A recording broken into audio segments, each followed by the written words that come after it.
À la piscine publique de Saint-Jordi, dans la ville de Barcelone, les nageurs font des longueurs, mais pas sans preuve de leur statut vaccinal. La Catalogne exige désormais un laissez-passer sanitaire pour entrer dans tous les bars, salles de sport et restaurants. Cette mesure a entraîné une forte hausse de la demande en vaccins et après la panique initiale, le dispositif se met enfin en place. Il est très important de permettre aux gens de s'organiser. Et maintenant, les gens arrivent avec l'application correctement téléchargée dans leur smartphone et tout se passe bien. Mais dans le nord de l'Espagne, les inquiétudes concernant le variant Omicron provoquent une réelle panique.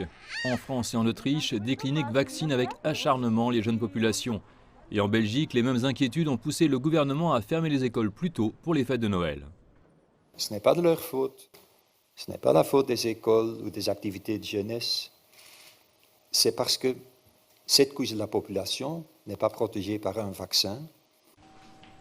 Les hôpitaux se remplissent et les pays européens sont à nouveau confrontés au choix difficile de donner la priorité aux patients atteints de Covid au détriment des autres malades qui attendent un traitement depuis fort longtemps.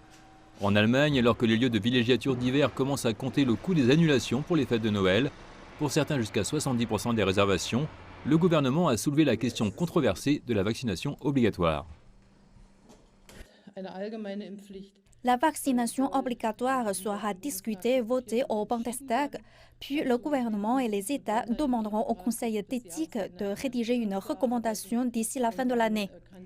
La vaccination obligatoire pourra alors, si elle est approuvée par le Parlement, entrer en vigueur vers février 2022. En ce moment, les enfants en Belgique doivent porter des masques, mais les bars restent ouverts. Les Pays-Bas, l'Autriche et l'Allemagne imposent des restrictions plus strictes, dressant ainsi un portrait inégal. Mais il ne fait aucun doute que l'Europe est désormais consciente que l'hiver prochain sera difficile pour tout le monde.